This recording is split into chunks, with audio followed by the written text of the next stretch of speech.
అంగన్వాడీలు సమ్మె చేపట్టి నేటికి 30 రోజులు పూర్తయింది. ఇక నెల రోజుల నుంచి వివిధ రకాల ఆందోళనలు చేస్తున్నారు. అంగన్వాడీ సెంటర్లు పూర్తిగా మూసేశారు. బాలింతలు, గర్భిణీలు, చిన్నారులకు పౌష్టికాహారం అందటం లేదు. మరోపక్క ప్రభుత్వం ఎస్మా ప్రయోగించింది. అయినా ఎస్మా తమకు ఉప్మాతో సమానమంటూ తీసిపడేశారు. సెంటర్లన్నీ కూడా తాళాలు వేసేశారు. సచివాలయ సిబ్బందికి సెంటర్లు అప్పగించినప్పటికీ ఎక్కడా వాటిని తెరవటం లేదు. అది 3 రోజుల ముచ్చటగా మారిపోయింది. ఇక అంగన్వాడీ సమ్మెకు ప్రభుత్వం రాజకీయ రంగు పూసేసింది. ప్రతిపక్షాల కనుసన్నల్లోనే ఈ సమ్మె జరుగుతుందని ప్రభుత్వ సలహాదారు సజ్జల రామకృష్ణారెడ్డి నేరుగా ఆరోపించారు.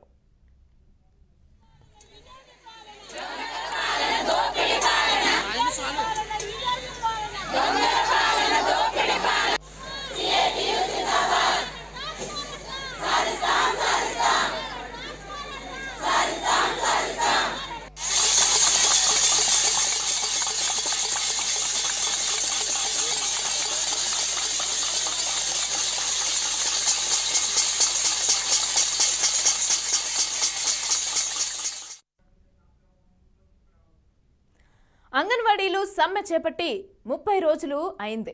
ఇక నెల రోజుల నుంచి కూడా వివిధ రకాల ఆందోళనలు అయితే చేస్తున్నారు. అంగన్వాడీ సెంటర్లు పూర్తిగా మూసేశారు. బాలింతలు, గర్భిణీలు, అలాగే చిన్నారులకు పౌష్టికాహారం అందటం లేదు. మరోపక్క ప్రభుత్వం ఎస్మా ప్రయోగించింది. అయినా ఎస్మా తమకు ఉప్మాతో సమానమంటూ తీసిపడేశారు. సెంటర్లన్నీ కూడా తాళాలు వేసేశారు. సచివాలయ సిబ్బందికి సెంటర్లు అప్పగించినప్పటికీ ఎక్కడా వాటిని తెరవటం లేదు. అది 3 రోజుల ముచ్చటగానే మారిపోయింది. అంగన్వాడీ సమ్మెకు ప్రభుత్వం రాజకీయ రంగు పూసేసింది. ప్రతిపక్షాల కనుసన్నల్లోనే ఈ సమ్మె జరుగుతుందని ప్రభుత్వ సలహాదారు సజ్జల రామకృష్ణారెడ్డి నేరుగా అయితే ఆరోపించారు. అయితే దీనికి సంబంధించి పూర్తి డీటెయిల్స్ మా ప్రతినిధి సాంబశివరావు అందిస్తారు. సాంబశివరావు, చెప్పండి, ఈ రోజుకైతే 30 రోజులు అయింది. ఇంకా ఆందోళనలు కొనసాగుతూనే ఉన్నాయి. అయినా వాళ్ళు ప్రభుత్వం కూడా ఏం స్పందించట్లేదు. ఎస్మా ప్రయోగించింది. దీనికి సంబంధించి డీటెయిల్స్ ఎట్లా ఉన్నాయి? Good morning Mamata. అంగన్వాడీల సమ్మె 30 రోజులు చేరుకుంది. మొన్న ఆదివారం నాడు విధుల్లో చేరకపోతే ఎస్మా కింద 6 నెలల పాటు సస్పెండ్ చేయడం లేదా విధుల నుంచి తొలగిస్తామని హెచ్చరికలు జారీ చేశారు. అయినప్పటికీ కూడా అంగన్వాడీలు అత్యవసర సర్వీసుల్లో లేరు కాబట్టి తాము ఎస్మాను పట్టించుకోమని వాళ్ళు తెగే చెప్పారు. అంగన్వాడీలు సమ్మె ప్రారంభించిన 4వ రోజునే ప్రభుత్వం స్పందించి అంగన్వాడీ సెంటర్ల తాళాలు పగలగొట్టి ఎండిఓల ఆధ్వర్యంలో సచివాలయ సిబ్బందికి హ్యాండ్ ఓవర్ చేసింది. సచివాలయ సిబ్బంది ఆధ్వర్యంలో పిల్లలకు భోజనాలు పెట్టాలని సూచనలు ఇచ్చారు. అయితే 2-3 రోజులు మాత్రమే ఈ కార్యక్రమం కొనసాగింది. అనంతరం సచివాలయ సిబ్బంది కూడా వేరే విధులు కేటాయించడంతో వారు సెంటర్లకు వెళ్లడం మానేశారు. సెంటర్లో అక్కడక్కడ మాత్రం వాలంటీర్లు కనిపిస్తున్నారు. సెంటర్లు పూర్తిగా మూతపడ్డాయి.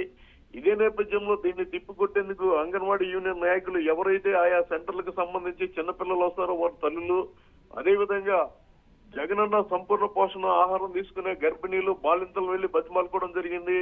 తాము ఉదయం నుంచి సాయంత్రం దాకా పనిచేస్తున్నాం. ఇప్పుడు అంగన్వాడీ సెంటర్లను వాలంటీర్లు సచివాలయ సిబ్బందిలో పెట్టారు. మీరు సహకరించవద్దు, దయచేసి మాకు సహకరించండి అని కోరారు. దానికి మద్దతుగా బాలింతలు, గర్భిణీలు కూడా అంగన్వాడీలు చేస్తున్న సమ్మె శిబిరాలకు వచ్చి వారికి మద్దతు ప్రకటించడం జరిగింది. ఇలాంటి నేపథ్యంలో మొదటిసారి అధికారులు విఫలమయ్యాయి.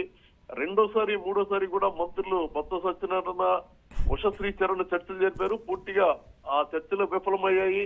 ఏవైతే ముఖ్యమైన ఆర్థిక అంశాలు ఉన్నాయో 26,000 జీతం పెంచడం, 5 లక్షల పైబడి సుప్రీంకోర్టు ఆదేశాల ప్రకారం గ్రాడ్యుయేట్ ఇవ్వడం వంటి ఆర్థిక అంశాలు వదిలేసి వయో పరిమితి పెంచడం వంటి అంశాలను మాత్రం అంగీకరిస్తామని మంత్రులు చెప్పడంతో మాకు ఆర్థిక పరమైన అంశాలు తప్ప మిగతా అవసరం లేదని వారు తేల్చి చెప్పడం జరిగింది. ఇలాంటి నేపథ్యంలో సమ్మె చేస్తున్న అంగన్వాడీలకు టీడీపీ, జనసేన, బీజేపీ మద్దతు ప్రకటించాయి. తాము అధికారంలోకి వస్తున్నాం, వచ్చిన వెంటనే వాటిని పరిష్కరిస్తామని చెప్పడమే కాకుండా నిన్న చంద్రబాబు నాయుడు ఏదైతే తెలుగుదేశం పిలుస్తుంది రా కథల సభలో అంగన్వాడీల గురించి ప్రత్యేకంగా మాట్లాడారు. అంగన్వాడీ సమస్యలు శాశ్వతంగా పరిష్కరిస్తాం, వీరికి జీతాలు పెంచింది మా ప్రభుత్వ హయాంలోనే, కేవలం జగన్ 1000 రూపాయలు మాత్రమే పెంచాడంటూ ఆయన ఆరోపణలు చేశారు. దీంతో ఆమ్ ఆద్మీ పార్టీతో సహా అన్ని పార్టీలు అంగన్వాడీ శిబిరాలకు వెళ్లి మద్దతు ప్రకటించే నేపథ్యంలో సజ్జల రామకృష్ణారెడ్డి మాట్లాడుతూ పూర్తిగా ఇది రాజకీయ రంగు పులుముకుంది, రాజకీయ నాయకుల కనుసరణలో ఈ సమ్మె జరుగుతుందని ఆరోపించడంతో అంగన్వాడీలు మరింత బెట్టి చేశారు. ప్రభుత్వం అస్మా ప్రయోగించడానికి చట్టాన్ని ప్రయోగించినప్పటికీ ఇంతవరకు దానిపై ఎలాంటి చర్యలు తీసుకోలేదు. ఒకవేళ అంగన్వాడీలు కోర్టుకు వెళ్తే ఎదురు దెబ్బ తగిలే అవకాశాలు ఉన్నాయని కూడా ప్రభుత్వ వర్గాలు చెప్పిన నేపథ్యంలోనే ఎస్మాను పూర్తి స్థాయిలో పరిశీలించలేదన్న చర్చ కూడా జరుగుతుంది.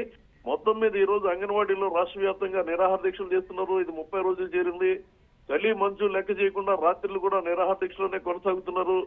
ప్రభుత్వం ఏదో ఎంత పట్టుదలగా ఉందో తాము కూడా తగ్గేదేలే అన్న స్థాయిలో అంగన్వాడీలు కూడా తమ దీక్షలు కొనసాగిస్తున్నారు. ఎస్మా ప్రయోగించి 3 రోజులైంది కాబట్టి కనీసం ఇప్పటికైనా ప్రభుత్వం స్పందించి ఏదైతే ప్రభుత్వ సలహాదారు అదే సజ్జల రామకృష్ణారెడ్డి అదే విధంగా మంత్రి బొత్స సత్యనారాయణ చెప్పిన విధంగా ప్రత్యామ్నాయ చర్యలు తీసుకుంటారా లేదంటే వారు ఎన్ని రోజులు సమ్మె చేస్తారో చూద్దామంటారా అన్న ధోరణి కూడా కనిపిస్తుంది. మరో పక్క ముఖ్యమంత్రి జగన్మోహన్ రెడ్డి ఈ రోజు వరకు కూడా ఈ 30 రోజుల నుంచి ఒక్కసారి కూడా అంగన్వాడీ సమ్మె గురించి ప్రస్తావించలేదు. ఈ 30 రోజుల వ్యవధిలో ఆయన రాష్ట్ర వ్యాప్తంగా 5 సార్లు పర్యటించారు. ప్రస్తుతం ఆయన పూర్తిగా ఎన్నికల మూడులో ఉండి కేవలం తాడేపల్లి క్యాంపు కార్యాలయంలో మంత్రులు ఎమ్మెల్యేలు సలహాదారులతో మాత్రమే చర్చలు జరుపుతున్నారు. ఈ నేపథ్యంలో అసలు సమ్మె విషయం ముఖ్యమంత్రి దృష్టికి ఈ మంత్రులు తీసుకెళ్లారా లేదా అన్నది కూడా అంగన్వాడీలో ప్రశ్నార్థకంగా మాట్లాడుతున్నారు. మొత్తం మీద సమ్మె 30 రోజులు చేరింది. ఈ రోజు నుంచి మరింత ఉధృతం చేయాలని సమ్మెను వారు నిర్ణయించారు. మమత. Thank you Sambasivarao.